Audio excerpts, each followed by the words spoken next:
Prudence, what is up? What can I do for you? How are you doing? Where are you calling from? Minnesota. Minnesota. Yeah. So you're almost Canadian. Well, according to the people in London last week, I am Canadian, so yeah. Yeah, it's pretty close. It's a pretty close accent. What's going on? Did you get the number on Twitter or Instagram or where? No, through 2+2. 2+2. Yeah. Ben Jackson, you said you can't hear me even? Everyone can hear me. So you're a sleuther on 2+2, Prudence, and Maybe. I think we're the two women that go to 2+2 on a regular basis. Yeah, Ben, YouTube for some reason, I can't configure the sound for the meeting to go through YouTube. I can hear it. It's going through my computer, but for some reason it's not outputting. I might even adjust the output. T. Phillips, what's up? From Melbourne, Australia. So what's up, Prudence? What did you want to talk about? Oh, I just was joining in to see what you were going to talk about. I'm assuming everyone wanted to talk about what's going on with the Mike Postle case and that latest sort of clickbaity article that was released that was a little bit garbage. We can talk about that.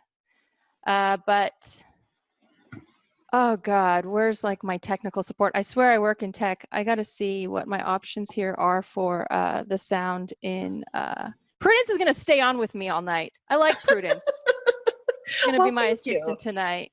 I can do that. Okay.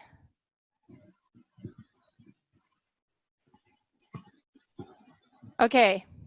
Jamin, I know, is an IT. You can call me if you know how to set up my sound to come in from.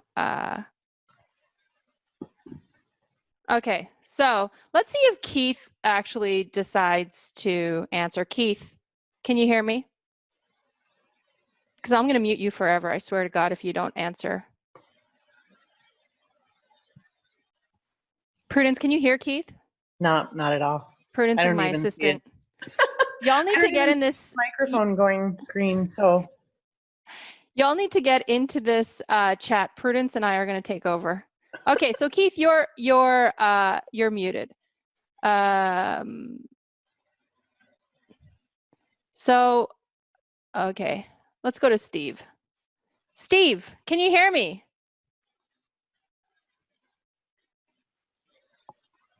I swear Prudence is the only one who knows how to use Zoom. I don't know if I'm going to be doing this on Zoom. I have to figure out a way to get these things to coincide because I can hear you guys fine.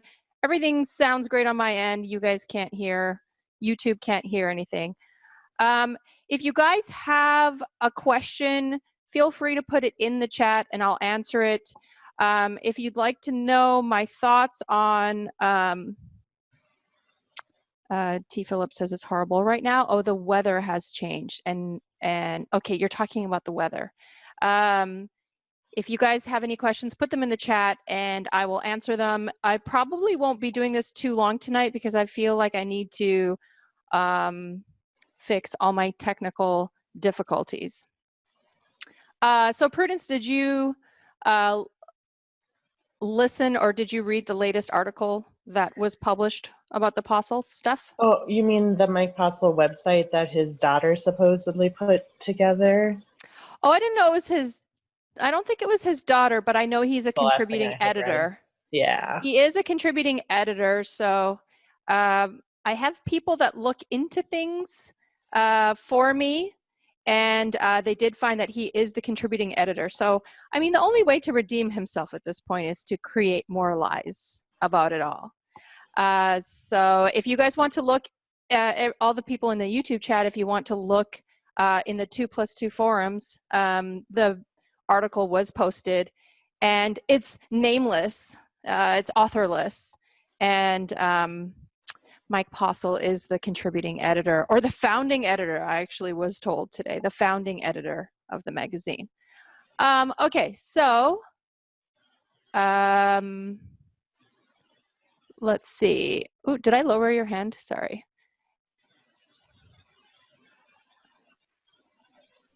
Keith, can you hear me? I'm going to give you one more try.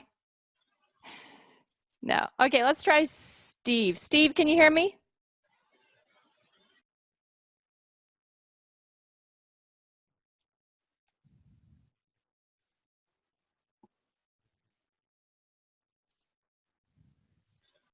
Prudence is the only one who can handle this stuff. It may be because I do Zoom meetings all the time.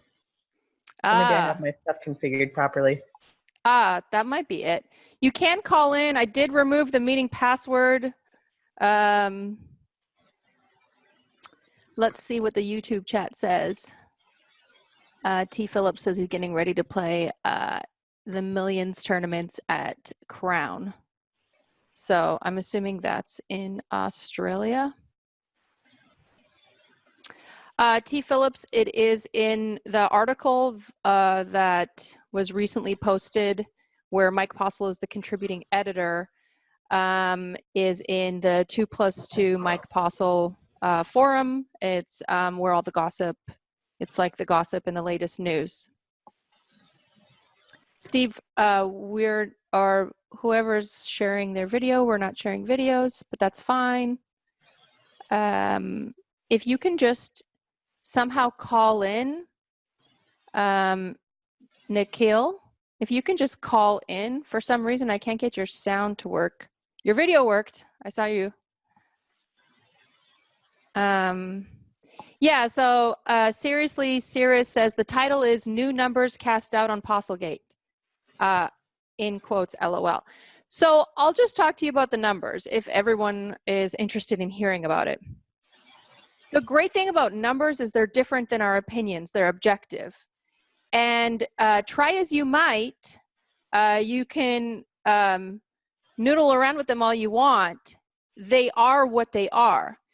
Sure, maybe there's a few discrepancies of a few dollars here and there. Maybe chips get stuck together. Maybe there was an extra $300 buy-in, but there's not a $100,000 or $200,000 difference. You can go through the data yourself. The Google spreadsheet is still up. These numbers are objective. Go through the video footage yourself. I can't trust a source that's not objective, especially if Mike Postle is the contributing editor or the founding editor of the magazine with no author. So let's see who's in here.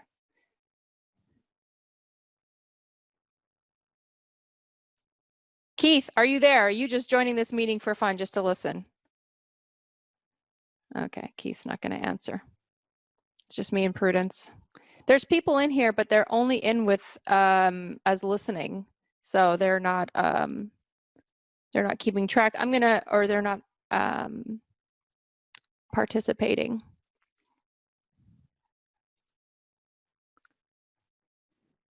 That's not what we wanted.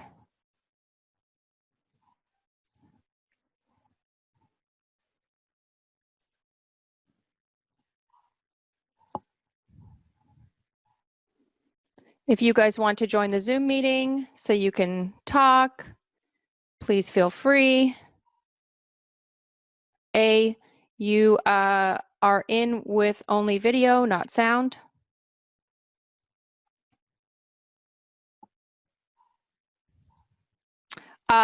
Keith Moore, I don't care when he did anything with Rounders.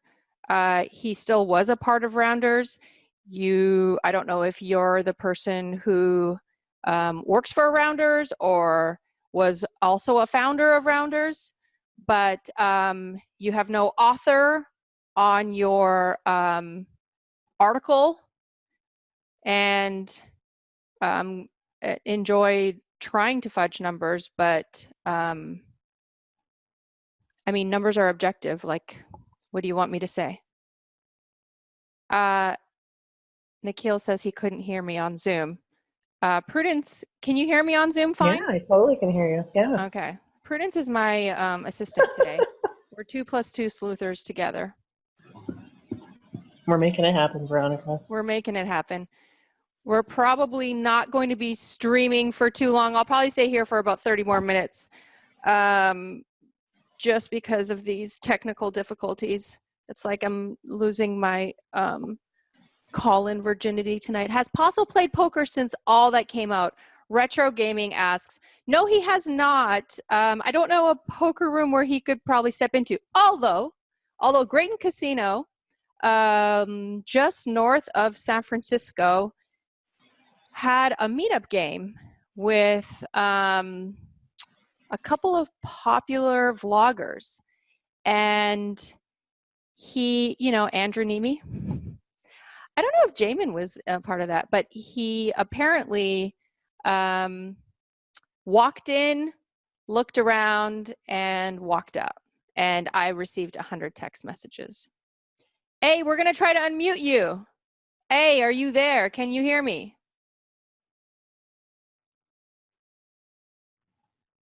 We have nothing. Okay.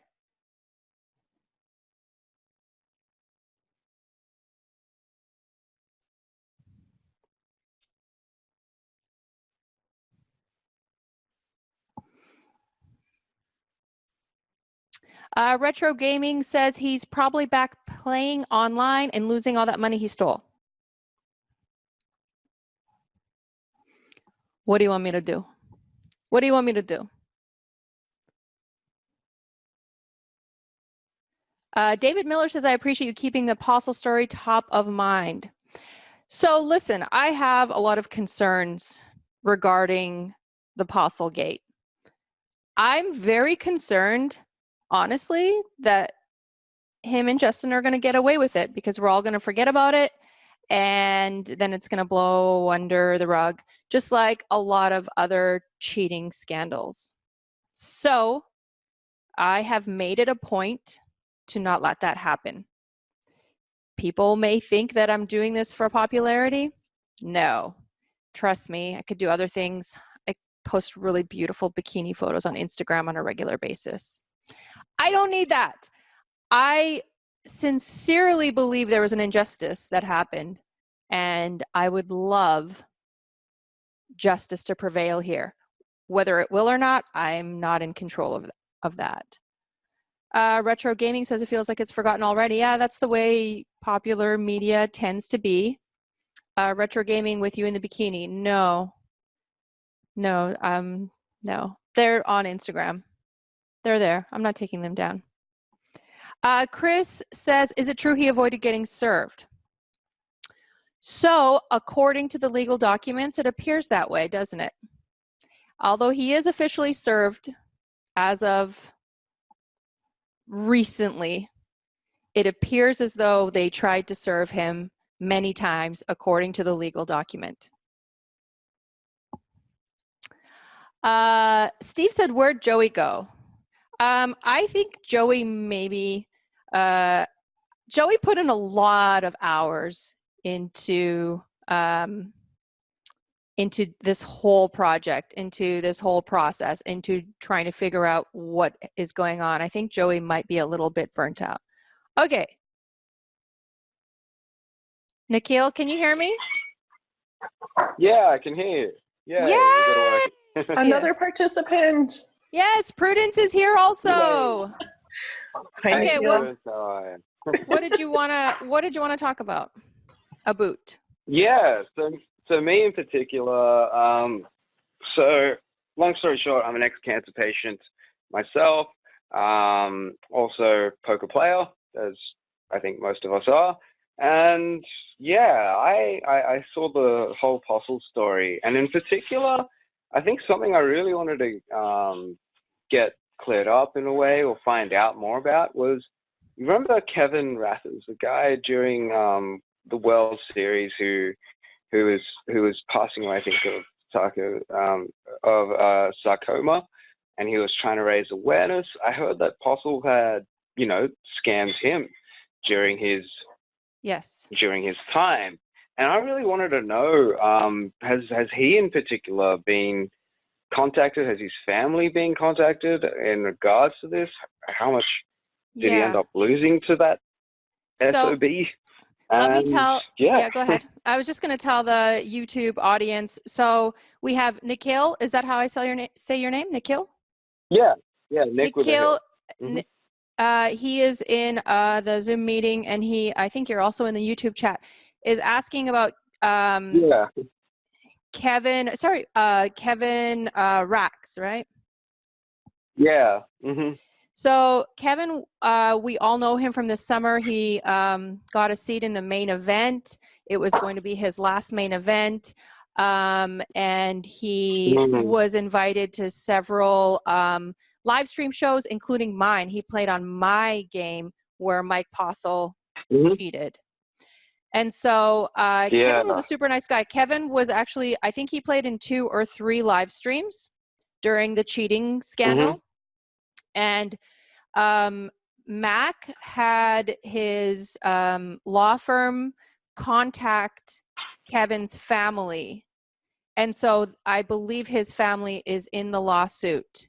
And I believe that yes, and he will receive, his family, his estate will receive the like a return of funds the way we all will, which I believe, I don't know exactly if we're going to be, depending on what Stones decides to settle, if we do settle, but it would be like, I think we would break it down by hours played, something like that. We still don't know the details. So yes, Kevin is, I believe, in the lawsuit, and I can actually get back to you and contact Mac to just double check, but I know that they were reaching out to his family and to his estate. Yeah, no, like as someone, me, myself, I have an interesting story in that I was told some bad news, and I actually went out to the World Series one year just at the last second, played at the last second, and I cashed in the main, which was amazing. But like, I can't imagine what would have happened if I would have found out later on that someone had cheated me, right, during that time. It's good to hear that he's getting a bit of justice, his family is, and yeah, I mean, that's something I just really wanted to really get off. Yeah, so get Nikhil, some closure on. yeah, YouTube chat, if you're not hearing Nikhil talk, and I apologize about the technical difficulties, but Nikhil is saying that he's also a cancer survivor, correct? Yeah. And so it is like, it brings it close to home. So yeah, what a scumbag.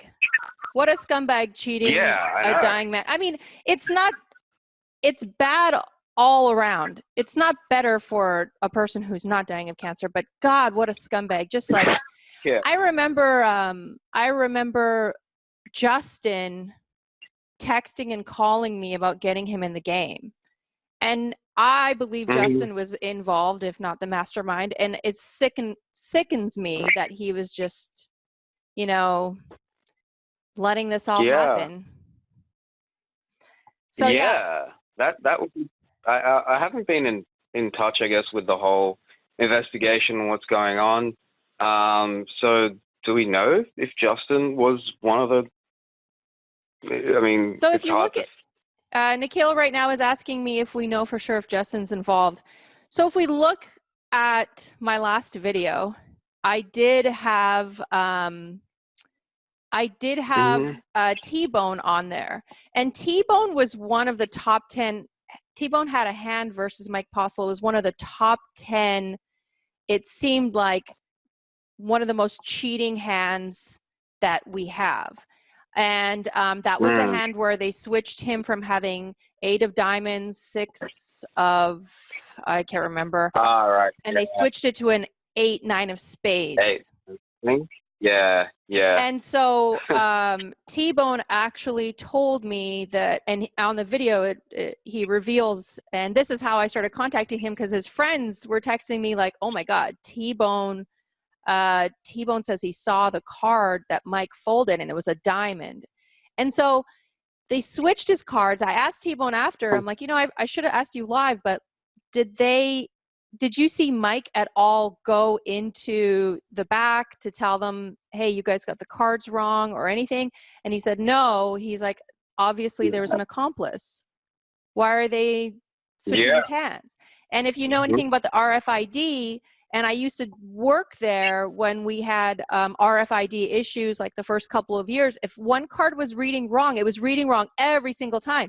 We actually had to stop the game a few times and recalibrate the cards and the table.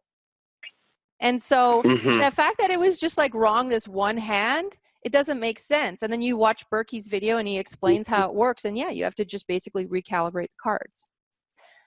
So yeah, so there was likely an accomplice, and there could have been Justin. And I think more than likely it was Justin, based off of the way Justin acted, based off of like Justin driving the Tesla, based off of just in general. Yeah, just being back there behind the booth during the live stream for the entire 4 or 5 hours and being in the chat and then changing the cards. Come on, don't waste my time, Justin. That's horrible. Like the only reason they would have had to do that, other than they saw a guy who just got an influx of money, is to get some people behind the show. But they had to realize at some point, like, the show was going to be screwed up, right? It's going to be exposed that there's this god of poker playing crazy hands. I mean, what do they think was going to happen? Yeah, and why would you do that? That's oh god. This is why it confuses all of us. Like, how did he think he could get away with this? I'm gonna leave you. Yeah, sorry, go ahead. I was gonna thank you so much for everything you've been doing and for following up on this. It's been super awesome of you, especially to stick your head out. And sorry for all the trolls who would have killed your life at the beginning of all this.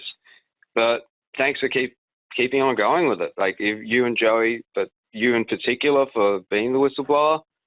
It's really, really awesome of you. Thank you so much for that. And thanks for also, helping get a bit of closure for some people like me out there too.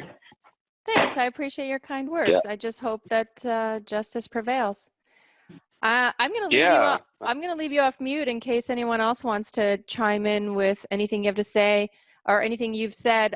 Kyle Keating, I'm unmuting you, sir. Are you there? Oh, what? Kyle, hey. I want to say you're famous because you kind of are, but your brother's very famous. I didn't even know I was a part of this. I was just listening. Oh, you're just like totally creeping? I just clicked the link and I was listening. Wait, is it just me and you talking? Are people listening to me? No, there's people listening, and we can all hear you, Kyle. We can. Oh, hey, people. I don't know how this works, but how are you? So Kyle Keating, his brother. No, you know what? You're the famous one. Oh, we don't care.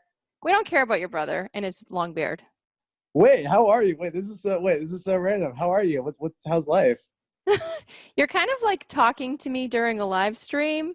I didn't know what I clicked into. I thought I was just watching you like talk about postal stuff. I didn't know I was in this now. But all right. Now you're in it. You're in. How was your New Year's?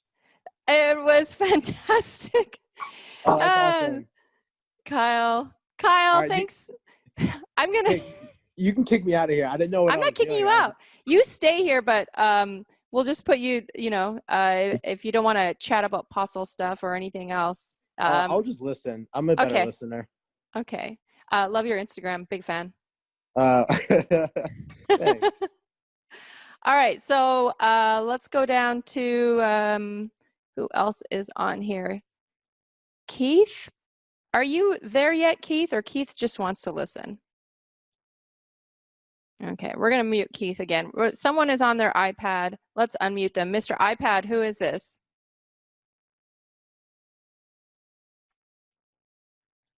Prudence is my only person I can count on for sure. Don't put rumors like that out there. Okay, let's see. Did I already ask? Oh, Greg. Greg's on. Greg, are you there? Okay, so Joe changed his iPad to Joe's iPad. Or no, now it's Joe's. Joe, can you hear me?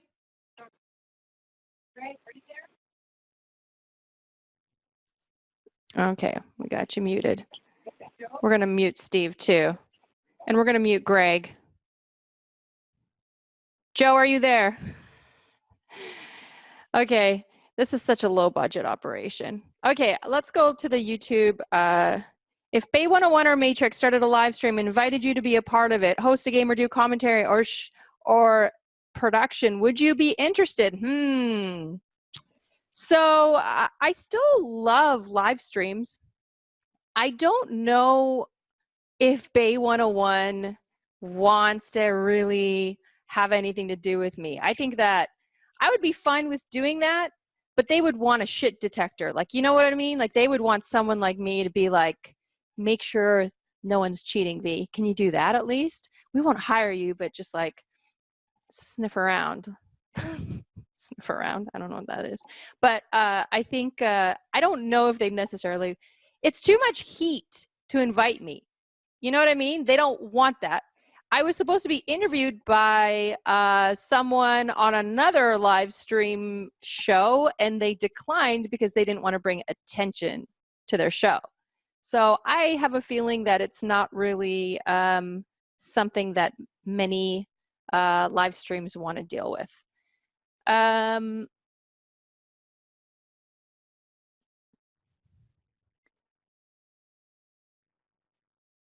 Okay.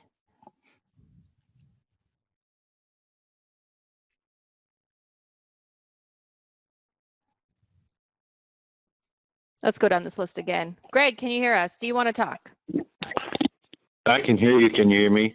I can. Welcome to the show. We have Greg on the Zoom meeting. I'm also going to put the Zoom meeting back into the YouTube chat. I just hate all this that I'm like, they just can't talk to each other so they can hear each other. What's up, Greg? What's up? Hey, very nice to talk to you, by the way. Thank you, and thank you for what you're doing for the poker community. Oh, thanks. I appreciate that. You're welcome.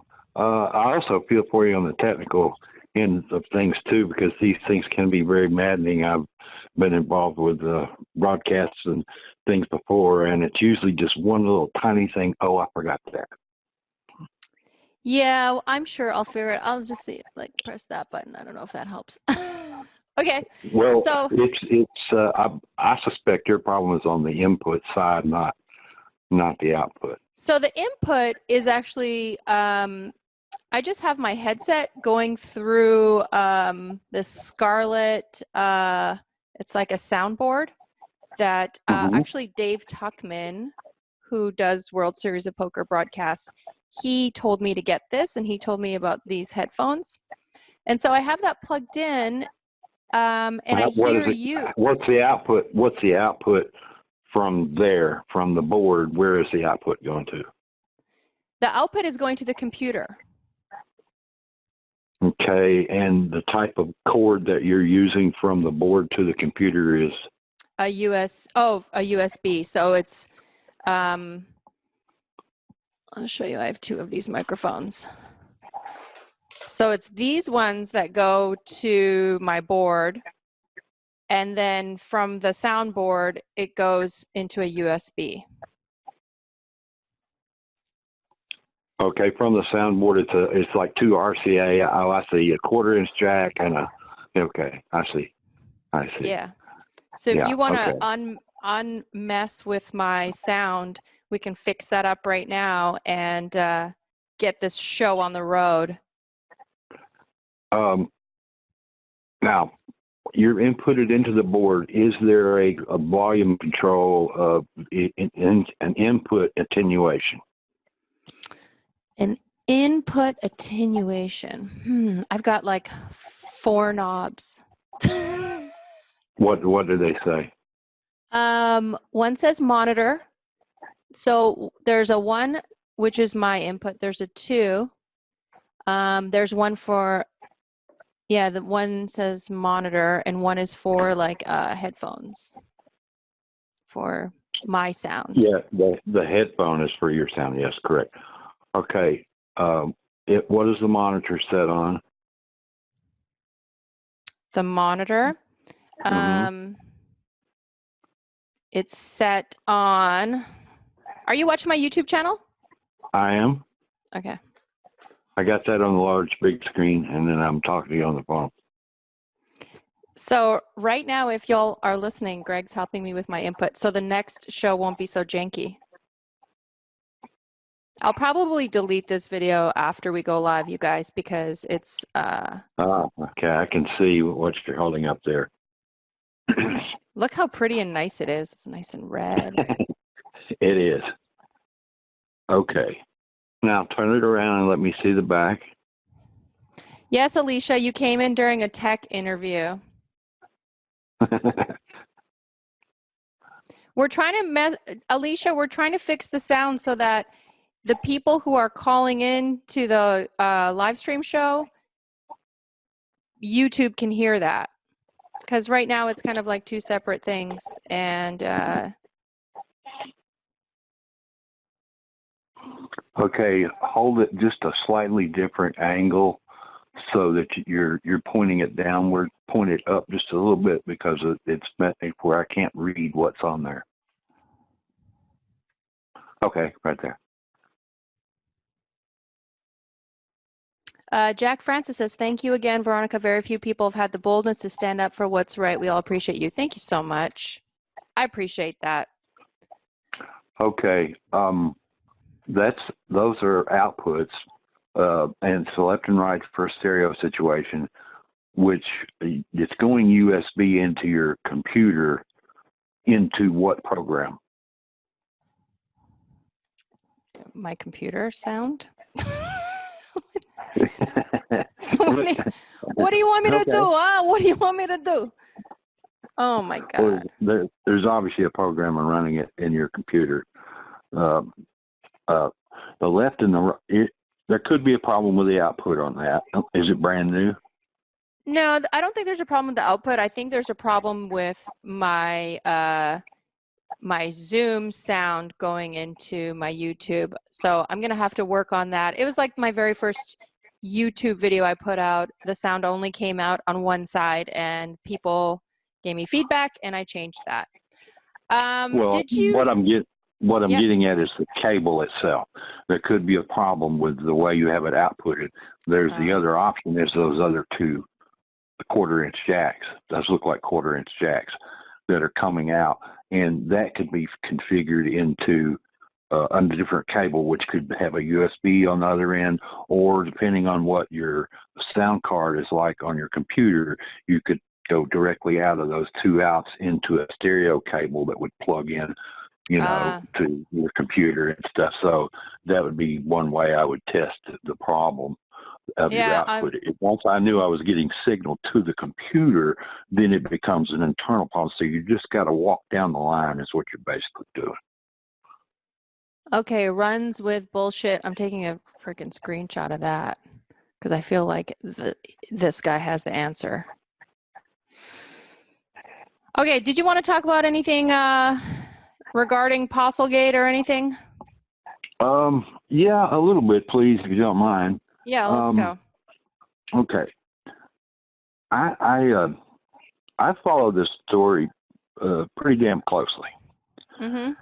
What it from a perspective of looking at this from afar, because I'm in Little Rock, Arkansas, so I'm definitely afar. I would say that, to me, why certain other players within your game, after, say, a 6 or 8 month period of time that were regulars within the game, and I just won't use any names, did not start to say, wait a minute here, something's wrong. Because if you play with any regularity with anyone and you start adjusting your behavior to what they are doing and stuff, my personal thing would be I'd have started jamming on him so fast and make your head swim. And I would try to confuse him as to what I was doing. And so why nobody was going that route and why nobody suspected that something was really funny about the way he played, and it was just so far out of the norm to win at that kind of rate that it looks a little. It doesn't look suspicious. It's just it's confusing. So yeah, let me talk about that. So Greg is saying, for those of you in the YouTube chat that aren't in the meeting, which you should join, Greg is saying that what about the regulars who played against him on a regular basis? Did they have any suspicions? Why didn't they do anything? So I don't think that there were, and it's kind of the same thing you could say for the commentary, right? Why weren't the commentators saying something when they saw it? I would say that every single person I know that thought he was potentially cheating did not feel that they had enough evidence to accuse him of doing anything. They didn't want to ruin this man's reputation. They didn't want to potentially be wrong and then screw up their own reputation. And that no one was with him 24/7 when he played. No one was on every single live stream. Like a lot of the really competent pros that were in the game, they usually played the bigger games. And so Mike was on every single game, and it was hard for them to see every single game that he played in. Also, people are saying, like, why didn't you do anything? And I know you weren't saying, like, assault him or anything. I had people come up to me and say, why didn't you, like, grab his leg and, like, try to find the device? And I'm like, why would I assault him? Why would I do that? That's terrible. I don't know. Like, what can you do? I think being results oriented, you could look back and say, oh, if you would have shoved there, he would have had to have folded. Yeah, but like that wouldn't have been the right thing to do at the time. I still think people were not 100% sure that he was cheating, and so they weren't going to go out and play in a way to catch a cheater. Do you know what I mean? Yeah, I do. And let me perspective this just a little bit better. The reason I came to those thoughts is because if I'm playing against somebody with some regularity and I have video that I can watch them play and try to figure out what they're doing, then that's exactly what I'm going to do. Right, so right. And there were a lot of guys who studied Mike for a while. Prudence, I'm going to unmute you. Sorry. There were a lot of guys who studied Mike and were trying to beat him in this game, and they couldn't. And you know what it is? You can't beat a cheater. If you listen to, did you listen to T-Bone's interview that I did with him? I did. Yeah, T-Bone was like, I was getting owned constantly. T-Bone is like living and playing in Silicon Valley. He's surviving out here. It's so expensive. So that means he's making money. That means that he's a competent player. That means he couldn't beat Postle. So all these guys were trying to do stuff to beat Postle because they were getting owned by him constantly, and they just couldn't. So Greg, we're going to keep you on, and I'm going to see if some of these other new callers want to talk. 925, are you on? Do you want to say a few words to us? No? Okay, we'll get you back on mute. Veronica. Hello? Yeah, are you there? Who is this? Hey, Veronica. Who is this? Hello, can you hear me? Yes, this is 403? Hey, this is correct. Yeah, this is Chris up in Canada here. I just wanted to phone in. I saw your tweet and I've been listening, and it's been awesome. I followed the story right from the beginning, and I want to give you props. I mean, when I watched the very first Ingram video, it was funny. My first thought was, I mean, as a poker player, you think, how many times do you think you're like, man, it'd be awesome just be like this god to see everybody's cards, or there's green light come on and you can play every hand that you know you're going to win, and it's just like the easiest route to the World Series. You're like, wow, I'm thinking like maybe there's like this crazy system that actually happened, and then obviously everything came about, and I just want to give you props. And I know from, like, especially up here in Canada, there's a lot of my poker playing friends that have followed the story, and we're super interested. Where in Canada are you from? Just actually, have you ever heard of he's a poker player. His name is Jamie Staples. We live in Lethbridge, Alberta. So you know I grew up in Canada, right? Actually. Yeah, I grew up in Edmonton. No But your way. accent I gives used that to play away or at River. anything. Yeah, I used to play at River Creek Casino in Yellowhead. Yeah, buddy. No way. Hell Dude, yeah. that's sick. My whole crew's Dude, up that's there. sick. Yeah, Yeah, that's so sick. No, I I didn't know actually that at all. I always thought you were born in the So States, to be honest. no, funny story. I actually learned how to play poker. I believe it was called Palace Casino in West Edmonton Mall, and they had like Yeah, oh. $20 tournaments, and they would Like put us limit 4-8. well, they have limit 4-8. I think honestly they have 2-4 limit there. They spread that with like a high ass Yeah. rake, but they used to have $20 tournaments, and they would seat us 11 to a table, and it was like a super Zoom. Like it'd be 25, 50, 50, 100, 100, 200. It was like they would double each time, and the tournament was over after like 3 hours. They were the worst, but that's how I learned how to play poker. Yeah. That's so cool. I didn't know that. That's awesome. No, River so, Cree I used to mean, have like a separate poker room. I heard that after I left, they renovated and they don't have their own separate poker room. It's like in the middle or something. Yeah, it's one of those weird kind of. It's not part of its own poker room anymore. I've been there a number of times. I don't go to Edmonton that much to play. If I go anywhere from Lethbridge, I just go to Calgary. Usually Deerfoot Calgary or Grey has Eagle, 'cause hella action. Calgary has that banker money, the oil rig money. Yeah, Calgary's what's up. Yeah. yeah, Deerfoot definitely is the place to go when Deerfoot. you're in Calgary. Every time I played in Yeah. Deerfoot, Jesus, the PLO games were nuts. Yeah. I even think Grey you guys Eagle- got that drug dealer money going around there at Deerfoot Trail Casino. Dude, that's incredible. The DPST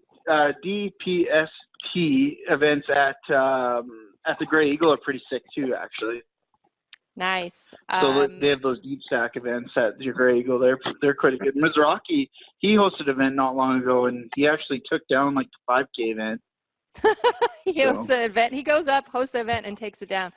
That's cool. Yeah. So, anyways, I just thought I'd phone in. I just wanted to give you some props. I mean, I followed the story from all along. I think that's pretty crazy what's gone on, and I followed it very closely. And I mean, I don't really have much to say other than I just wanted to phone in and say hello. And obviously, I've seen you like a couple of my things on Twitter.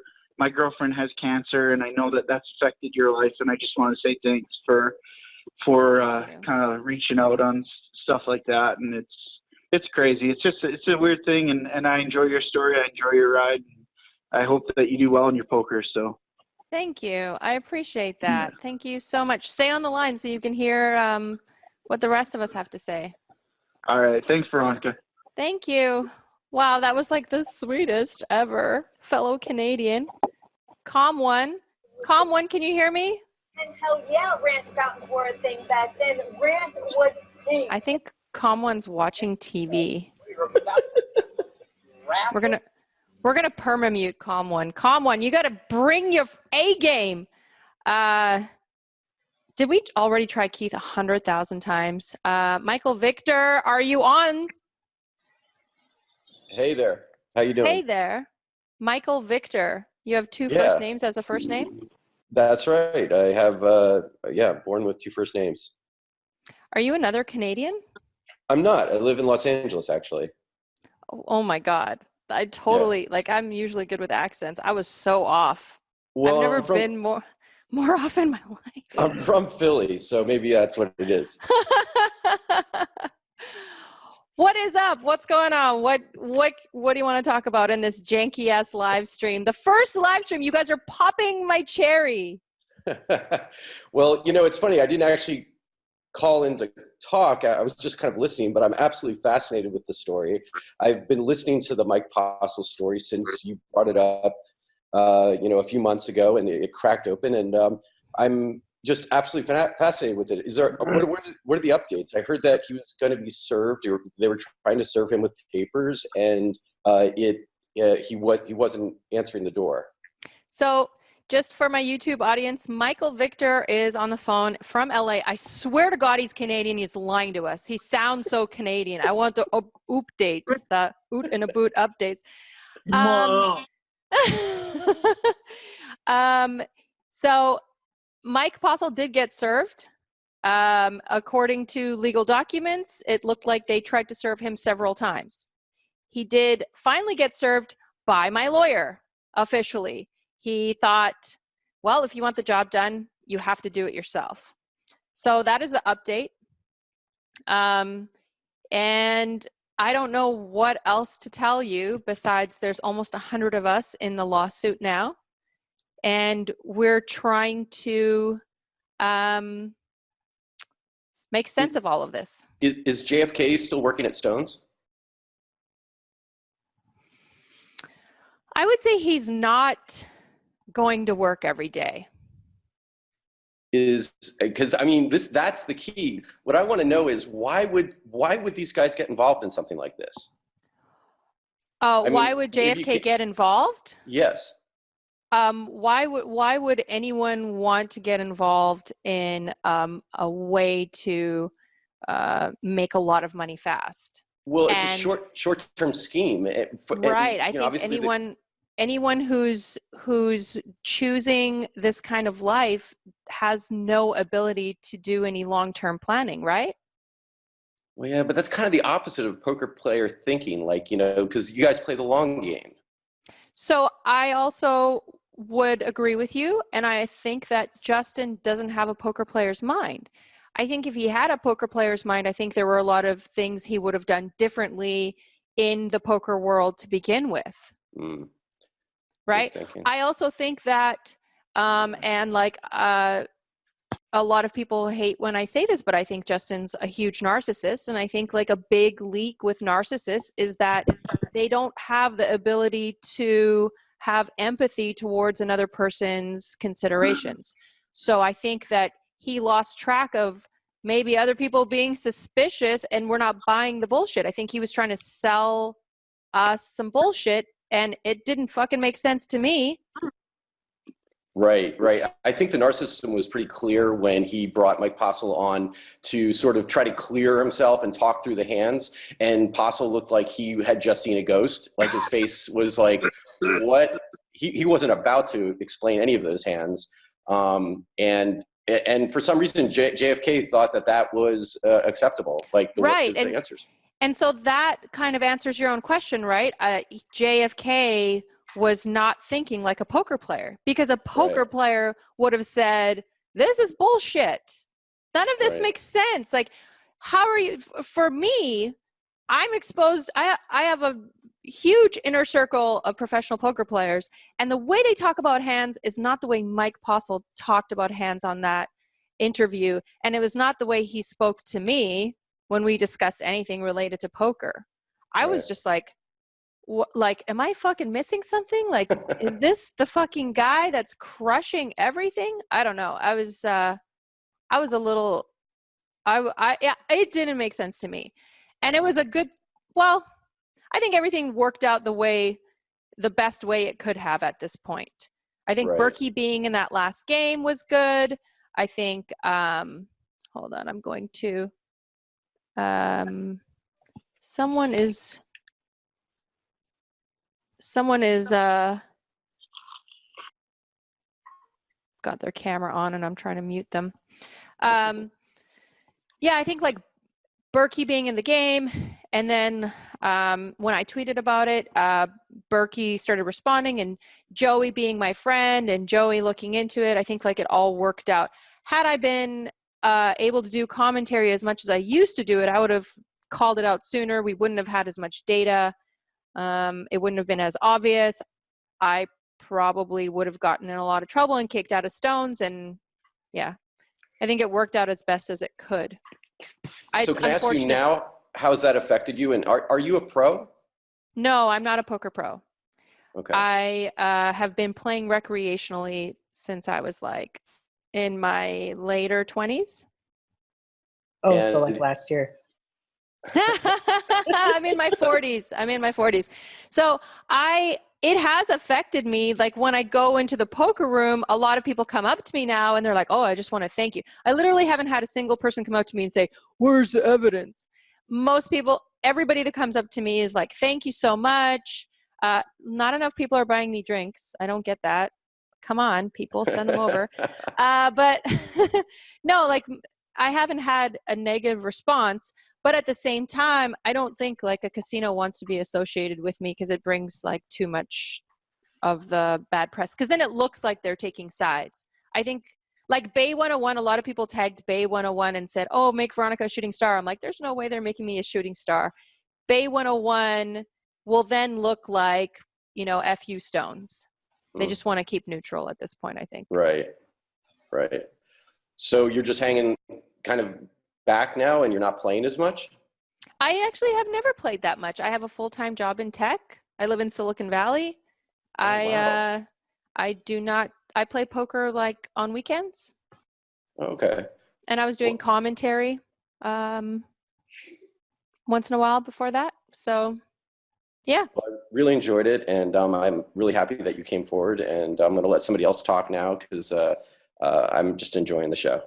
Thank you, Victor. And I appreciate you. I appreciate you calling in. I'm going to leave you on. I'm going to leave you in here, but I'm going to mute you now because I see Chris's iPhone. What's up? I can see you, but I don't know if the audience, I don't think the audience can because I've removed the video for everyone. What's up, Chris? I'm still here. Can you hear me? Yes. Great. I just want to thank you so much for ousting Postel and everything else that you've done. Thank you. I appreciate that. Yeah. I just hate to see everything that he did. I really hope the lawsuit goes somewhere. I mean, we'll see where it goes, right? And I'm a huge Jeff Boski fan, so we'll see where we'll see down the road where that goes. Yeah, Jeff Boski's, I'm a huge fan of his too. What's up, Jeff Boski? Super nice guy. Whatever he whatever he gets in the lawsuit, he's going to give me half, and I'm going to be giving that portion to Give Well. Thank you. I appreciate your kind words, Chris. Yeah, and I know the half that he's not giving you is going to some rescue dogs. So he's doing some great things. So please please keep up your great things and have a good evening. Thank you. I appreciate it. So Daniela Thompson, what's up? She used to play my game. She says Postel was a dominant tourney player, 2015 NAP Player of the Year. What do you think was the catalyst for him to play more cash games than the slippery slope to live stream and cheating? Ooh, Daniela, bringing the thick freaking chili to the cookout. That's a good question. Here's my hypothesis. Pardon me. I'm uncomfortable in this leather chair. I think Postel was probably a pretty competent player. He was NAP Player of the Year 2015. I used to say it all the time on live stream. But poker has changed. I used to be pretty good at poker in my younger years when poker was super easy and everyone was really bad. I literally just played ABC. I tell the story all the time and everybody hates it. But it's true. I was making money just literally playing if I had it, folding if I didn't. The game changed. Everybody's gotten better. You have Run It Once out there. You have Solve for Why. You have all of these training sites. Everybody's getting better. Everyone understands ranges. Everyone is understanding their pot odds better. And the game is getting harder. And I think he started finding the game harder, and I think he was trying to gain an edge. Unfortunately, that edge came with him cheating. Yeah, I mean, I have a lot of thoughts on that. I think that for him to cheat, and Alicia and I spoke about this when we were talking. What's up, Alicia? Alicia's in the chat. Alicia, call into the show so I can talk to you. Alicia and I spoke, and I think Alicia brought up the best point of all my interviews. How did it all start? I don't think it could have started with Mike. Alicia alluded to this, and I 100% agree with her. If, let's say Justin was a fair tournament director, and let's say Justin wanted to uphold the integrity of the game 100%. If Mike had gone up to him and said, hey, you get to see the live stream live. What do you think about making some extra money? And Justin was a good tournament director and he was upholding the integrity of the game. What would he do? He would kick him out of the casino. He'd 86 him. So how did it have to start? It had to start with Justin. Justin had to be the one to initiate it because Mike can't do anything if Justin or Mike probably wouldn't do anything. They were friends. But I agree with Alicia on this one. It had to be Justin initiating. Like, hey, by the way, I can see the cards live. All right. Let's get Michael Victor, we already talked to. Did we? Double suitored. Please tell me double suitored. Please tell me. Double suitored, who's this? This is double suited, Michael. Oh God, I was hoping you were Val. So Val used to do commentary with me. Sorry, Yeah. I actually need my glasses prescription changed. It's like so tiny. Valerie and I used to do commentary together. Valerie now works, I think, for Poker News. She used to say double suitored, and I was like, please let that be Val. That's my nickname from the old days for playing Omaha so much. Ah, so what's up, double suited? Well, I've been watching a few of your YouTube videos, which are very entertaining. It's nice that you have them and been putting them out there. I've posted a few times in the 2+2 thread about of course, the Mike Postle stuff. And I just, you came up in the feed just now that when I was getting ready to watch live at the bike. And I had posted today, or I saw a post from you yesterday or something in the thread. You seem disenchanted, of course, with the legal process.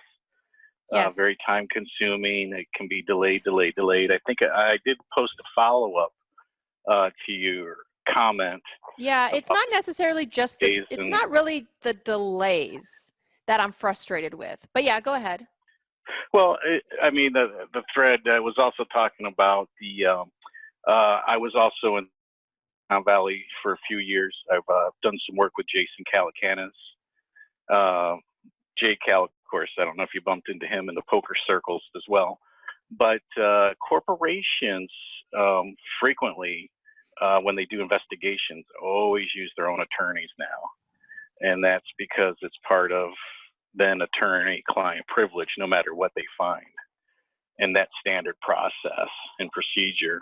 And because it's attorney-client privilege, whatever they say they find or don't find will never be revealed because they still have the attorney-client privilege. So unfortunately, since they are hiring their own attorney who then contracts the investigation and stuff out, I don't know that anything's going to come to public light. So yeah, so for my YouTube chat, double suited, he did post on 2+2 today. He's just basically saying that it's common for companies or corporations to hire their own lawyers and they do internal investigations, and then that those investigations never make it to the public and we will never know. Okay, so I get where you're coming from. I know you're being objective with what you're saying. My concern is that there's many concerns, but when I went to Justin in March, that was the opportunity for the casino to do an objective review and take a stand against cheating and say, okay, we're going to take this guy out of the game. And I understand, like, you can't necessarily take everyone out of the game anytime someone says cheater, but I don't think that that accusation was being thrown around frivolously. So I think they had an opportunity to take him out of the game, to do an objective investigation, to let us all know how that was. Although I think Justin being involved, there was no investigation. If there was, it was Justin just like getting some BS company to come in and like be like, yeah, your servers look good. Thanks, sir. But Yeah, I think they could have somehow redeemed themselves then. They could have tried to uphold the integrity of the game. I feel like they didn't know enough about technology to know if someone was cheating. I think there was no oversight over Justin, and Justin didn't know enough about poker. He knew when it looked egregious, when Mike was doing ridiculous stuff, like Oh, for sure. like just calling with the second nuts where everyone else was just going to lose all their money. Yeah, I don't know. But So if he's we'll never in on see it, an he's not going to do investigation. an investigation. I mean, that's the other part of it. The people you're going to are also possibly involved in the scam. Yes. So Maddie, nothing's going to be written, nothing's going to be recorded. Right. Maddie Stein says, as a lawyer, I can 100% confirm that what double suited is saying is a million, billion, trillion times percent accurate, he said. Yeah. And also being in tech like yourself, even if they do look at something, they're just going to say, oh, we just checked Symantec and it's all updated. The virus software's updated. The firewall's turned on. Yeah, well, Nobody it doesn't matter about virus software when your tournament director is giving the information to Mike Postle. Sorry, I'm getting fired up. Who cares? Right. Your servers are all secure. All your programs running great. Your freaking tournament director's looking at the live feed and has a big board that's covering he has like a temporary wall covering your ability at the table to see him, and he's watching the live stream for 4 or 5 hours straight, and then has a microphone for the last 8 months or a year that he talks into. Who's he talking to? Mike has a piece in his hat. Who's he talking to? What's he listening to? And then why is he looking at his phone? Is Justin texting it to him? Come on now. I also found it weird that the general manager, I thought you had mentioned, or somebody else. What general manager? The only person over him was looking at the live feed as well. Yeah, so 2 people had access to the live. So why is the general manager concerned with the live feed? These are all good questions. That was very strange. Yeah, why did the general manager have access to the live stream live? That's good. That's a good question. Why did Justin have access to the live stream live? That's a good question. Why are they changing hands? That's a good question. How do they know what the hand is? Aren't the cards configured? Doesn't the table get configured before the game starts? I know when I was doing commentary before, the cards would be configured, and if they fuck up, if they get registered wrong, or if they can't register, every single hand's going to be messed up. That 9-10 hand that they changed would have been 9-10 every single time. Was there any facts to what Postle was doing on the table? I heard possibly months or a year before he was trying to do a business deal to work on a live stream at the casino, and had actually physically worked with the table and the software. So, is that true or not true? Or so Double Suited is asking if Mike Postle was physically working with the table before the live stream and was trying to do a live stream or some sort of work with the live stream. So Mike Postle was trying to put together a sit and go / cash game that was going to be on live on Stone's Live. So what he did was test it first with Justin. So Justin and Mike had access to the table in front of everyone, and they were saying they were testing it for this game. Why do they need to test it for a sit and go or a cash game? The game is functional. The table's functional. Why are you testing it again? Why do you 2 need to test it? Mike doesn't work tech. Why is Mike testing it?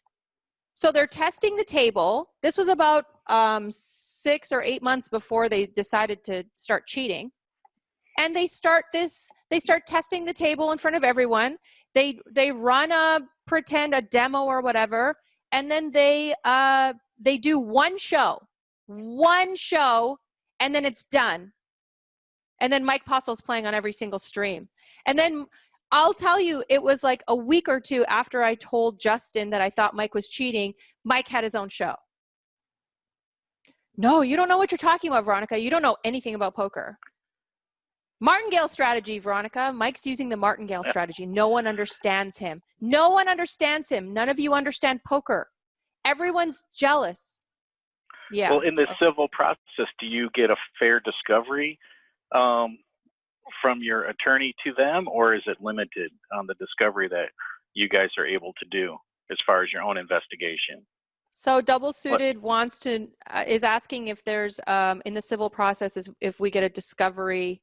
You're asking if we get to look at what they've discovered? Well, a discovery means you get to ask them for their wireless network information to see if they have logs of phones accessing the internet. You know, you get discovery to find out what they do. Sometimes you get to pull emails. You get to subpoena their emails. Does that happen in a civil trial? I don't know. I could ask Mac and I could tweet about it, but I was just curious.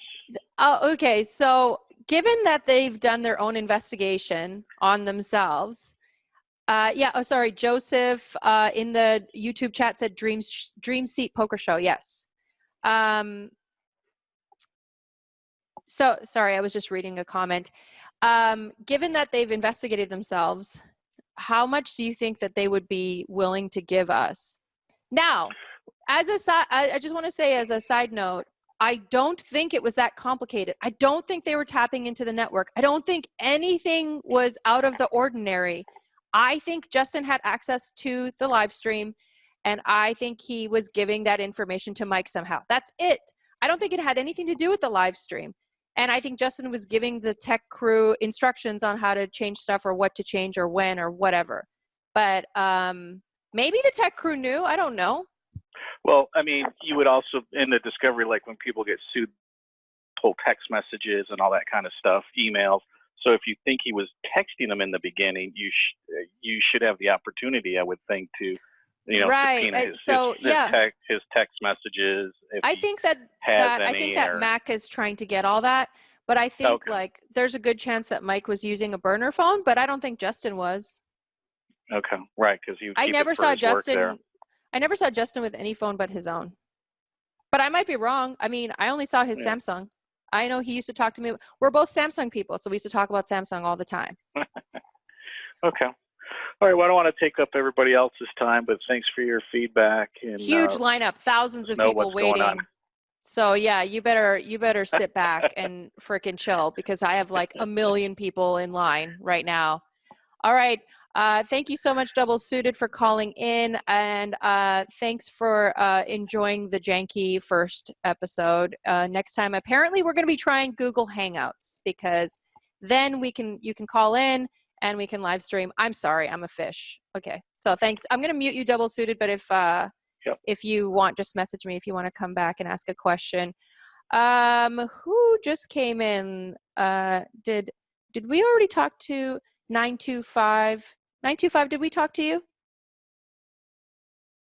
Are you there?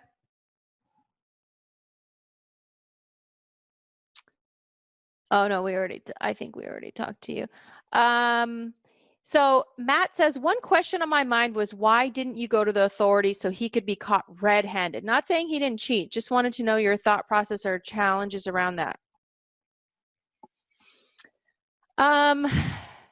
So there's a timeline of all of this happening, and I initially went to Justin just with concerns, thinking that he might have been cheating, and I really trusted that Justin would uphold the integrity of the game. I thought if Mike was cheating, it would be, I actually thought that Justin would take him out of the game right away. That was my first thought. I didn't consider authorities at all at that time. I also think, how do you go to the authorities? What do they know about stuff? Like, what do they know about poker? And this was such a, even to this day, some poker players, which are the ones that keep poker profitable, still are like, oh, where's the evidence? So how would I explain to a police officer or like a Department of Justice, like, hey guys, this guy is winning at an obscure rate and he's making moves that professional pokers don't make. And then when he talks to me about poker, he doesn't make sense. So why don't you guys go with that? I'm curious what your thoughts are of how successful I would be. Steve, can you hear me? Steve, are you there? Hello. Hello, Steve. You have a question? You want to talk? You can hear me now. I can hear you. I'm sorry. Everyone comes in muted because otherwise it would be a clown show. And I mean, I like a clown show, but I don't know how much everyone else likes a clown show. It's kind of a clown show because my low budget operation isn't working. You guys, YouTube can't hear you. What's up? No. Listen, I got a peg or what have you saying that you were doing this thing. I plugged in. I'm a big fan. Like everything that you do, subscriber, watch on Instagram, so on and so forth. So, no, I'm just a big fan, and kudos to you. You know, I think it took a really strong person to do what you do, especially after all the backlash on day one.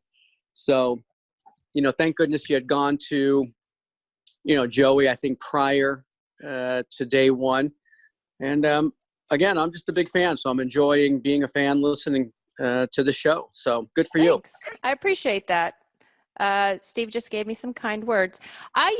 Speaking of Joey, I really, really adore Joey Ingram. I love that man. I owe him a lot. He has free dinner from me for the rest of his life. Whatever he wants. I'll buy him lobster every day. If he wants a bottle of champagne, all he has to do is text me. I'll have it sent to his house. I love that man. He treated me with kindness. He treated me with respect. He's all about women in poker and treating us the way we should be treated. So let's see. Calm one, are you there?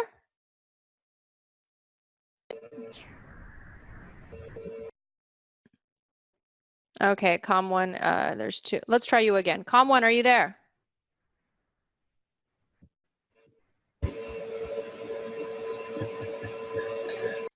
Okay. Did we talk to Greg? Greg, did you get a chance to talk? I'm sorry. Did you? Greg, are you there?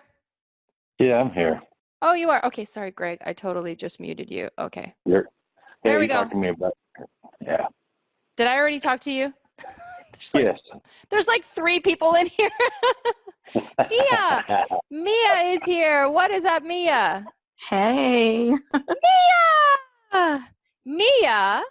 So I'm sure most of you know Andrew Barber is my bestie, whom I love more than anything. And now he's engaged to Mia, and I actually think I love her more. Thank you. I love you as well. He told me I should anonymously ask you the question of who is one of your best friends and see if we were voted in, but you volunteered it. Yes, of course. It's Andrew and Mia. Like I'm just flabbergasted at the whole situation. For those of you who don't know, Andrew Barber is a 10K horse World Series of Poker bracelet holder. And I'm very much proud of him, and I brag about him all the time. He also is a reg charity aficionado. So, is he there, Mia? I can hear him, I think. He's not. He's actually playing his Friday night game, so I'm our representative.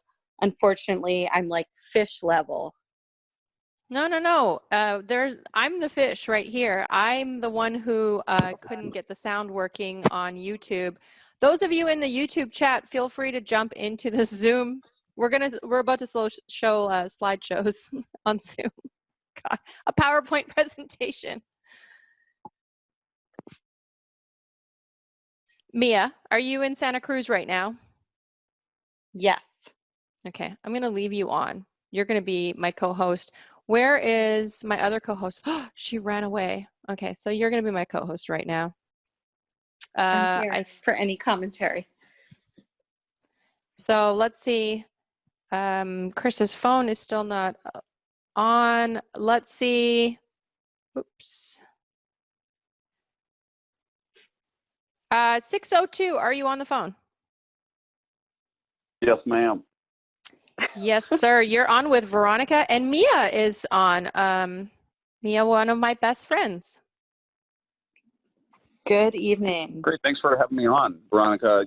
Can I just say, like, as someone who's closely followed the Host Stone's investigation and got involved with Joey and was one of his key internet sleuths, that I think, like, when I was listening to that poker podcast and Daniel Negreanu literally said you had the biggest balls of all time, I 100% agree with that. Thanks. They're on my chest and not in between my legs, though.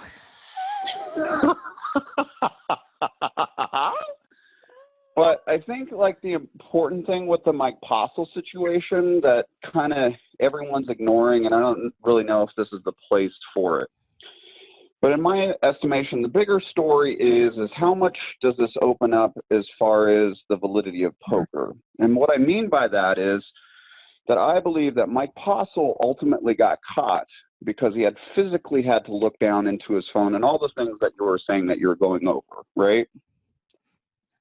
Well, that's one of the things. The big thing for me was the pattern. The pattern at which he was winning, the pattern at which he was not calling. It was more than just looking down at his crotch. But I understand what you're saying. Had he just played proper pre-flop, I think he would have it would have taken a lot more time to catch him, if at all. Right. And I do, what I'm making is, I agree, there's two different forms of his cheating that you've expressed. Like, one is where he's actually getting the stuff into his phone, right? And the other is the IFB or the secret headset, whatever they were doing to kind of get that information over to Mike. But I think the important thing for poker long term is that you realize that one of the reasons why the Dream Seat Poker Show had to institute, why he had to do that, is because they had it on a 30-minute delay. And why that is important, I believe, ultimately, is if you look at kind of the timeline on when Mike Postle started cheating, he actually, I think what you're referring to is he actually started cheating in and around when, about when the Dream Seat Poker Show came about. Do you think that's accurate? So according to the sleuths and the analytics, it looks like he actually started cheating after, like 8 months later or 6 months later. After the first initial show, correct? Yes, but I will tell you that I think they were ready before that, and I think they were taking their time devising a plan. And I think that it's probably scary when you're not cheating in that way. I think Mike probably spent his entire life doing some bullshit. But if you're not actively cheating in a card game, and then you start, I think it's pretty nerve-wracking. So I think, like, it took him a while to get started. But yeah, I agree with you. I think that, like, that dry run that him and Justin had when they were testing out the table, that fucking worked already. The table worked already. It was already live streaming for a couple of years. What did you need the table for? For a special sit and go of what? For what? Yeah, it was probably because they were testing it. Right. And so I think the bigger thing is yes, is Mike Postle guilty, in my opinion, 100%? Yes. Did he have help from the inside? Of course he is. He's not hacking into the system. But I think the bigger thing that needs to be discussed, and it's not really going to be discussed in poker overall, is that, one of the reasons why the poker stream, if you actually watch like the Dream Show Poker Seat and kind of listen to Justin and Lon and all these guys talk about it, is they specifically implemented this because they needed to have a way, in my opinion, to kind of make sure there's no added, like, whatever Justin's going through, they needed to eliminate that. And I think that's why they tried to have it through. And if you listen to the Dream Seat Poker Show, they talk about, you can see Mike halfway through it saying, hey, I've got all these text messages, and I ultimately believe what he was doing is exactly what you're saying, is they were doing a dry run. He was being sent hands. They're working out the specifics of exactly how they're going to do it, and then however many months later, they actually perfected it. But I think the bigger thing for poker, for people Can I looking just at I it, just want to I want to emphasize they did the testing of the game in front of everyone while they were right, playing poker. Sorry, just exactly. wanted to But I let think everyone know it was in plain sight. So go ahead. Yeah, but I think what you realize, the greatest thing about Mike Postle is that he kind of unlifted the curtain, and I don't know if what he did specifically now kind of puts the whole perspective of poker in general in jeopardy. Because I think one of the important things to realize is once you start doing investigations outside of Postle, and say, hey, why did Postle have to cheat? Well, he had to cheat specifically because they had a 30-minute delay. Why did they have a 30-minute delay? Ultimately, I think the bigger story is that those people in the know wanted to separate what was normally going down. And what I think normally, how they were normally doing it, and I think ultimately the investigations will find out, is that they're ultimately, when they're doing these live streams and there's no delay, the easiest way I think they're doing is they're actually listening to the commentary. So I think the main reason why they did the poker show was because they had to institute a 30-minute or an hour delay because of, like when you were talking to Matt Berkey and some of the other players, as they said, hey, there's been some other quote unquote live streams that have been, conferred. And I think what they're really addressing is, hey, we think probably that there's some sort of liability when you have these announcers that are announcing the stuff live on stream, right? Which is ultimately Wait. Let me stop you. So let me just tell you that you have to have a delay during a live stream. You cannot run a live stream live. You know that, right? Says who though, Veronica? I mean, that's what they literally, want. it's illegal. It's illegal because anyone could be watching it and texting their friends. We actually had the delay before the cheating started. We've had the delay the whole time. Live at the Bike has a delay. World Series of Poker has a delay. Every single live stream has to, you legally have to have a delay. You can't run a live stream without a delay, number one. And number two, the commentary did commentary on the delay. We never did commentary live. Right. If they were changing the cards, if they were changing the cards, it was done by Justin and Tech, whoever was involved, which I think was Justin. And then the commentary was just seeing the tail end of it 30 minutes later. It wasn't, wasn't done live. And so the only people seeing it live is Justin and Tech. So go ahead. I feel like maybe. Well, I mean, exactly. So, and that's just my point.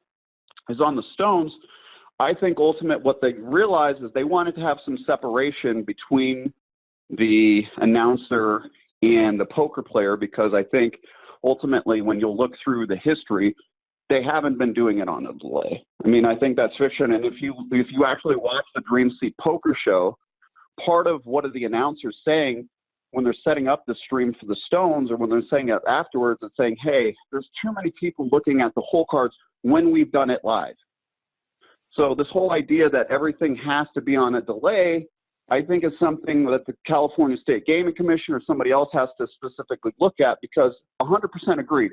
If you wanted to have poker be 100% legitimate with a live stream, you would have to do it on the delay, right? So 100%. I agree with everything that you're saying, except for the delay part. We literally had the delay from day one. You have to. They didn't do the delay because of the cheating. Am I missing something? Yeah, no, we're agreeing on the same thing. Okay. I'm just saying that not all other streams have a delay. And no, they do. Tell me a stream that doesn't have a delay. I disagree. Which stream doesn't have a delay? Poker Go, 100%. Poker Go doesn't have a delay. World Series of Poker main event doesn't have a delay. No. World Series of Poker main event does have a delay. I can call Dave Tuckman right now. He does all the commentary for it. They do have a delay. Poker Go, I've heard. So I'll just tell you with Poker Go, I have heard that they didn't have a delay, but it was only because it was a private cash game and none of them would look at their phones. They all had an agreement. And it was like I hate saying gentleman's agreement, but it was all agreed upon that they were okay with streaming it live. It's not a common thing. See, and well, but that's ultimately why I think that Mike got caught, is because he had to work within those confines. And I think when you look at the history of poker, he wouldn't have been able to work under any other confines. Like everyone else would have the same information that he has if it was live. Do you know what I mean? Everyone else would be able to get texts live. He worked under the confines of having Justin giving him the information. He wouldn't be able to do it otherwise. 100% agree with that. What I'm saying is that other streams don't do it that way, and that's where their culpability is, in my opinion. That's my theory. We both agree on like 99% of things. I'm calling Dave Tuckman right now. We're gonna do this live. So let's take both sides of the example, because I think that's important, right? So you can take the side of to say, hey, they're don't doing a live stream, but if you watch specifically, and I can send you clips, if you watch specifically in the poker series, they talk about how they do it at the World Series, and they would like to do it on a delay, but they can't. Tuck, what's up? I've got you. Sorry, 1 second. 602. Tuck, I've got you on a live stream right now, and we're live on YouTube. I have a question for you. Okay, I'm in the car with my boys, so sure. Yeah, so as the main World Series of Poker announcer, I just tell me that the World Series of Poker is delayed before it goes live. Yeah, of course it's delayed. All live streams are delayed. That's what the caller is telling me, that the World Series of Poker is not. I'm telling him it is. I just wanted to confirm, since you are the main World Series of Poker commentary. Yeah, I don't know of any live streams. Tyler, you're not helping here, buddy. Yeah, I think all live streams have to be delayed per gaming regulations. And Nevada, clearly, unlike Sacramento, has very strict gaming regulations. Okay, cool. There you go. Yes, it is on a delay. So everyone on YouTube is happily hearing this, and on Zoom. Oh, are they? Okay, cool. Yeah, they are. It is on a delay. In fact, the delay is the delay is between 35 minutes to an hour, depending on how late the live stream, the final table starts. But we always give it an hour, and then usually what ends up happening is the table starts about 15 minutes late, so the delay ends up being about 45-ish minutes. And you do the live stream for every single final table at the World Series of Poker? Not every single one. Sometimes Holly Najad does a couple, and once in a while, they'll bring in Lama Karen to do a couple as well. But both those guys would confirm the same things that I'm telling you.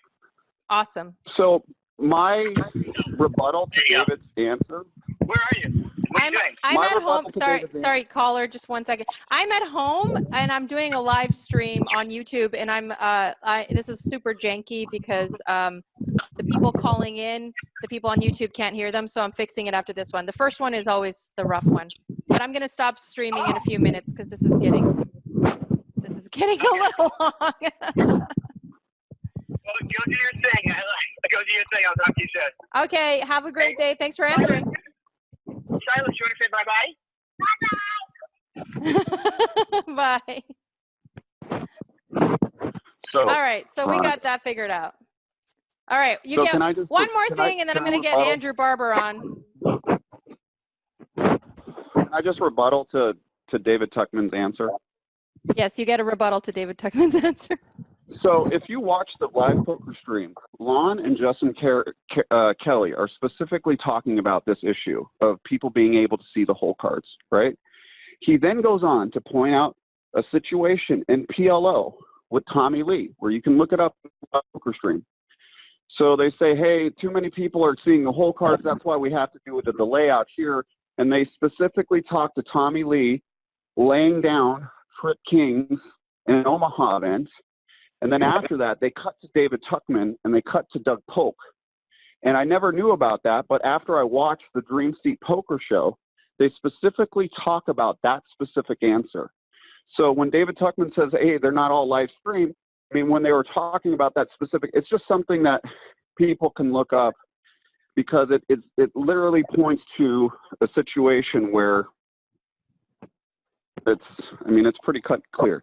But I mean, I would want to see how many of those shows are actually delayed versus, because he admits that there's other shows that are live streamed and that's where I think there's potentially culpability. All right. Well, right? So send me the link to this hand that you're talking about. I'm interested in seeing it, and I'm going to get someone else to get on right now. Clinton 2, are you there?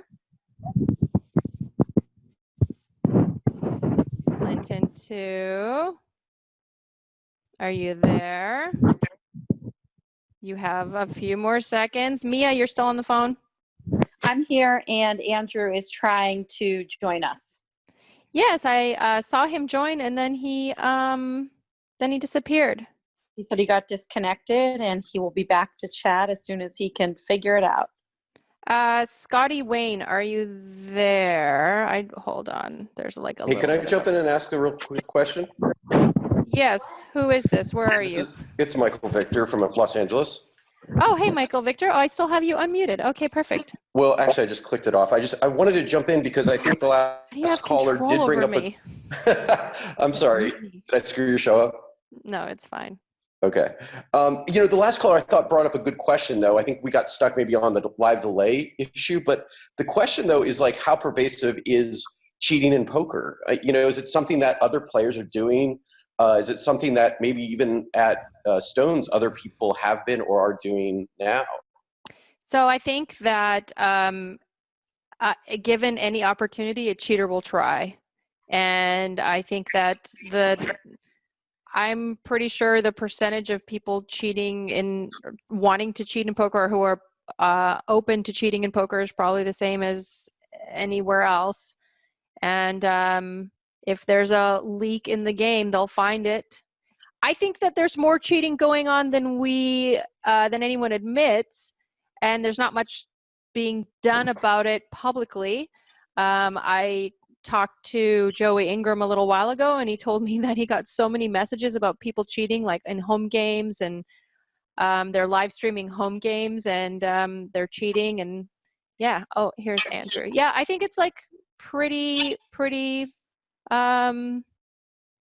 probably happening more than we would like. Have you ever seen it? Have you ever seen somebody take a line that you were like, that's something's not right?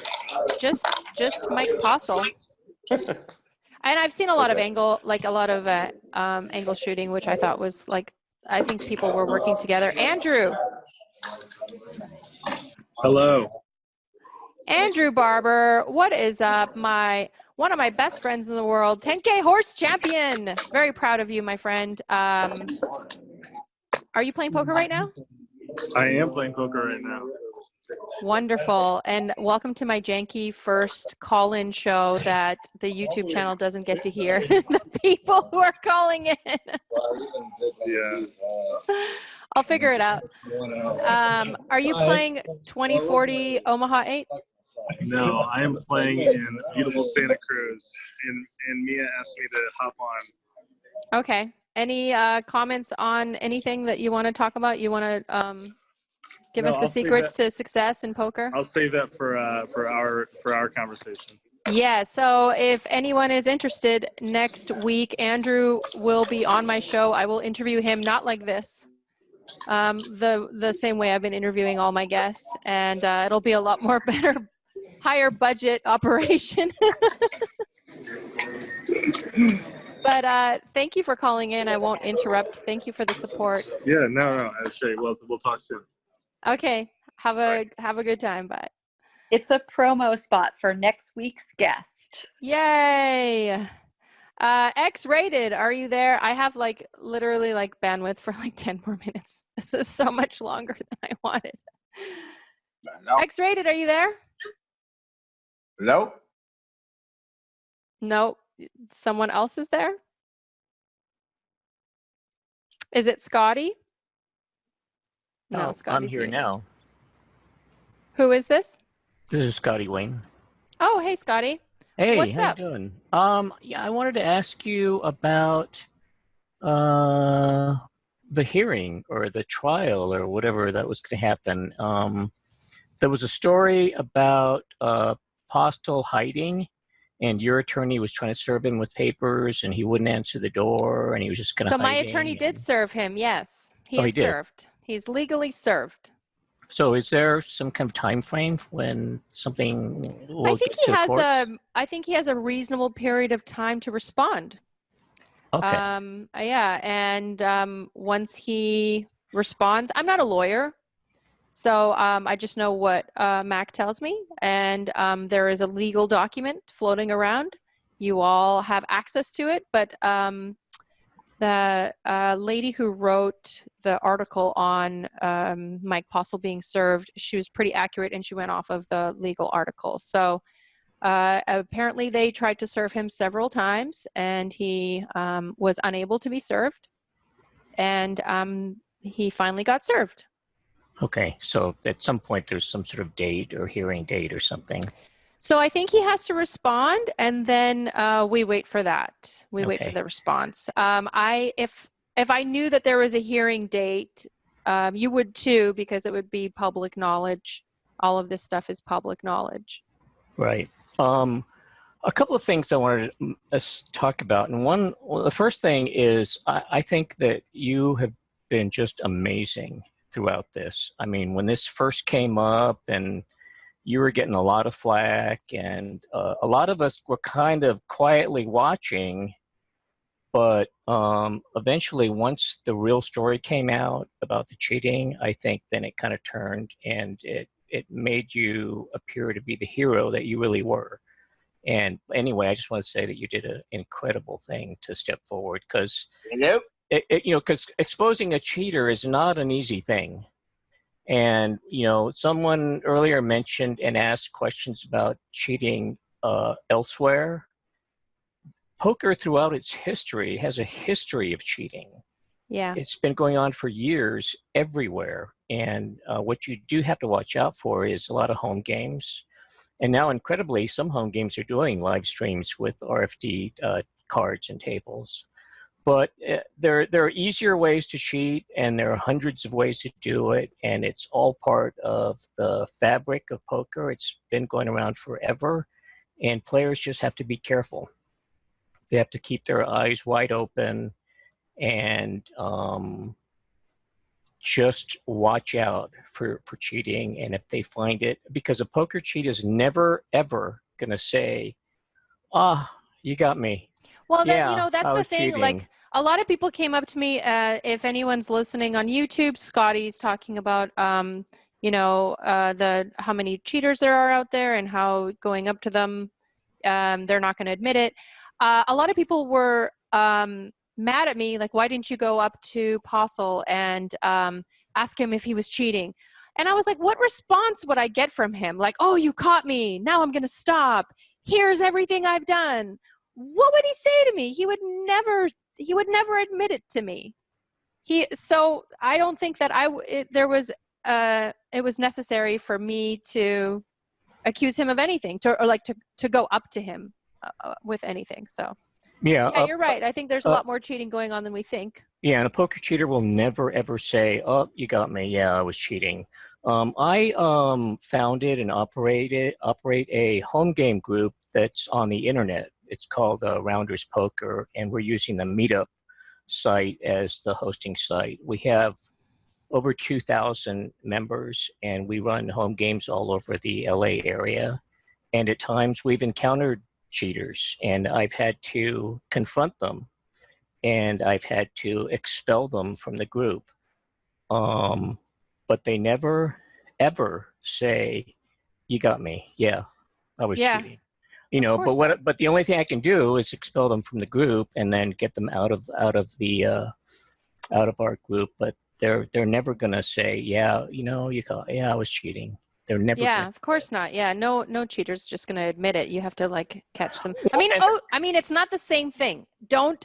Anyone online it's not the same thing, but OJ is still proclaiming his innocence. It's not the same thing. Right. But they're never why would anyone admit it? Well, especially if they're not facing any consequences, even if they get caught. And the reason that they can not admit it is because the only concrete evidence of cheating would be some sort of videotape. And home games don't have videotaped games. There's no way to actually prove without a doubt that a home game cheater was cheating. It's just what other people have seen, and so they're never ever going to say, "Yeah, you caught me," because home games just don't have that kind of evidence. So they can say, "Well, I don't know what you're talking about, but yeah, okay, if you want to ban me from the games, that's fine." Oh, and then one quick thing I did want to say is on that whole live stream delay thing. Mm-hmm. You're 100% correct. All those live streams have a delay. All the live streams for the World Series of Poker have a delay because it's a Nevada State Gaming Commission rule. And it's in California too. Yeah, they cannot do that. Now, what the other person may have been talking about was ESPN used to tape the shows, edit them, and then show them. So it gave the appearance that it was live and instantaneous, but those were some of their pre-taped programs. They weren't really the live stream games because there's just they cannot run a World Series event on a live stream without a delay. It's just illegal, and they won't do it. So that did not happen. And David Tuckman, he verified that all of those games are all delayed. Well, thank you so much for calling in. I'm completely worn out, and I apologize to everyone for the technical difficulties. I promise next time I do a call-in show, all of the things will work. And it's embarrassing because I work in tech, but I don't do this kind of stuff. I don't do like equipment and sound and stuff. But I'm going to turn off the live stream on YouTube. I'm going to open up this meeting I'm going to unmute everyone, and we can have like a few minutes of chat before I cancel the meeting. So thank you so much, YouTube.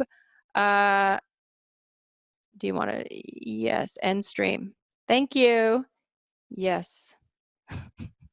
Why is this button? Okay, there it is. Someone was covering my button. Have a good night, everyone. Okay, let's unmute all. Any last words from anyone? Anyone really want to get something off their chest before I hang up this meeting, before I turn this off? No, I just have a poker question, if you can hear me. Yes, we can hear you. Oh, great. Are you in data analytics for healthcare? Is that correct? Yes. Have you ever tried to use those skill sets to develop more deeper poker theory and ability, or is it just strictly recreational for you for poker? I think what I do for a living is very different. I think analytics is like a very big word that covers many things. You can do predictive analytics. You can do operational analytics. There are multiple data sets that you can use. What I do is more of an operational level type of day-to-day analytics plus other kind of software implementation. I don't know if the skills that I have would lead me towards better poker besides like having an understanding of patterns and predictions. But I think like I need to study more, watch some run at ones and do some studying and some solvers. I just don't have that time. And I actually am kind of out of love with poker right now. So you're not deep into the data tables and all that stuff with your poker? day-to-day work. No, with your job. It's more operational overview. You're not into the hard statistical. Right. I am not on the analytics team. I work with the analytics team. I'm not on the analytics team. I don't do predictive modeling, and I don't do financial analytics or anything. Okay. Thanks. I have a question. Can you guys hear me? Yes. Maddie. So I was one question I wanted to ask you was, there's all this drama and everybody, is really kind of taken by it. I'm definitely interested in kind of what's going on. But one thing that I wanted to ask for you, and I think I've asked Joey this, and I don't remember if he answered or not, to be honest with you. But one question that I had was, so I'm a lawyer, right? And so I kind of familiar with the process in terms of like what happens and what goes on. And I'm not a casino expert, but I've dealt with cases where there is some involvement in things like that. But my question is, if the DOJ comes back, or whoever it is that, whichever authority that's investigating, and they don't come back with anything concrete, and all we have here is just, again, a lot of speculation. And from my understanding, everything we've seen so far, there doesn't seem to be anything that is kind of a smoking gun. Will you ever concede that perhaps he didn't cheat? So, no, absolutely not. How do you not find data to be a smoking gun? I mean, we make almost all of our decisions based off of data. Every single big company out there is making predictive models based off of data. All your decisions are made off of data. If you look at how he's playing poker, if you know anything about poker, you know he's not playing poker the way a normal poker player would play. I'm looking at the data. If you look at his big blinds per hour, and you look at his VPIP, and you look at that chart, he's nowhere near what any normal poker player is playing at.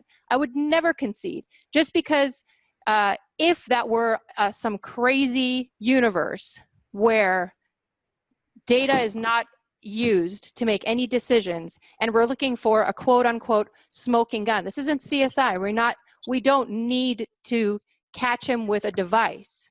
It's the data is there. It's obvious to anyone who knows anything about poker. The data's a smoking gun.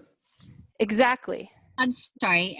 Are you guys referring, and I, don't know what data you guys are referring to, if you're referring to the charts that are online, I mean, isn't that why we have you doing this show right now, is to address the chart from Rounder or whomever? No, this isn't just to address the charts. So is that what we're looking at? But the data is the smoking gun. There was a gentleman who won the lottery 3 times in a row, and they had nothing but data to go off of, and they convicted him.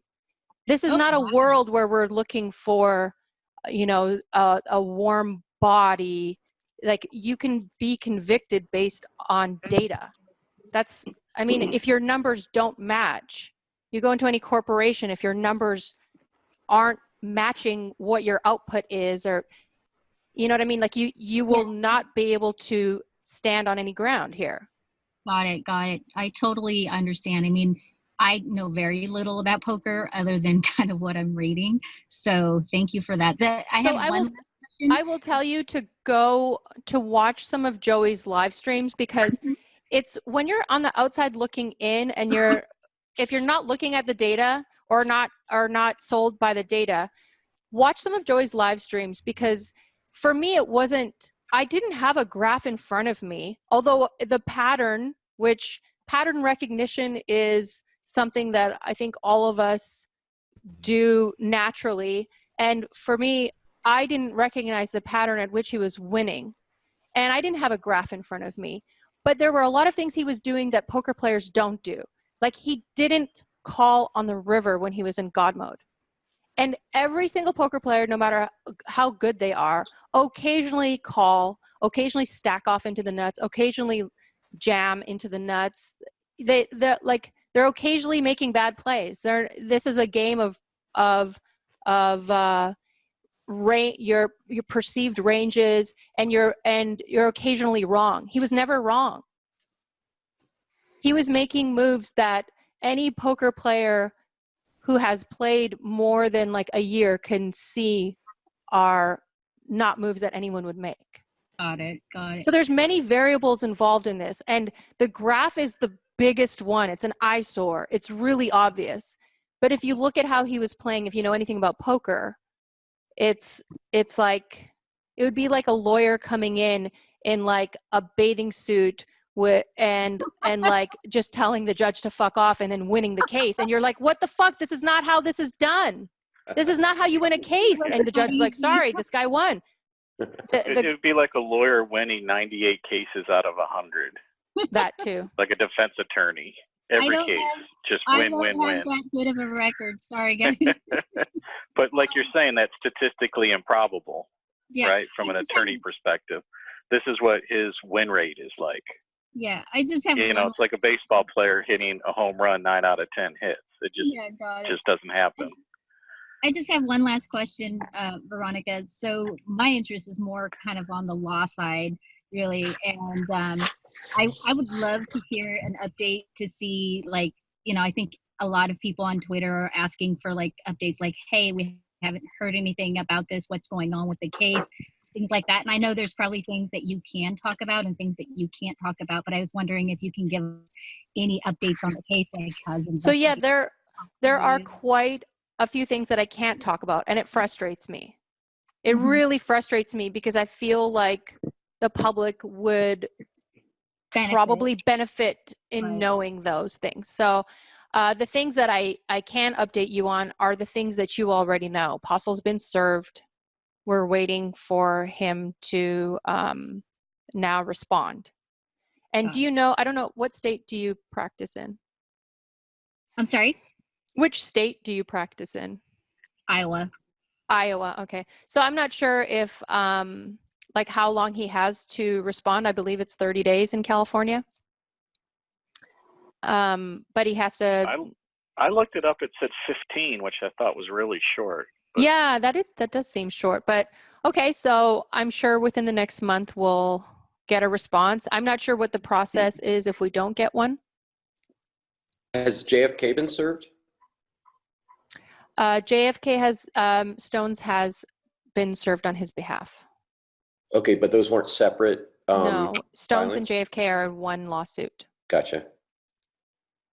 That makes sense, actually. Although he could have done it on his own, but it makes sense. Yeah, we do feel for you. Like you said, you know, Postle's out at the slot machines, still spending money, probably everybody's money.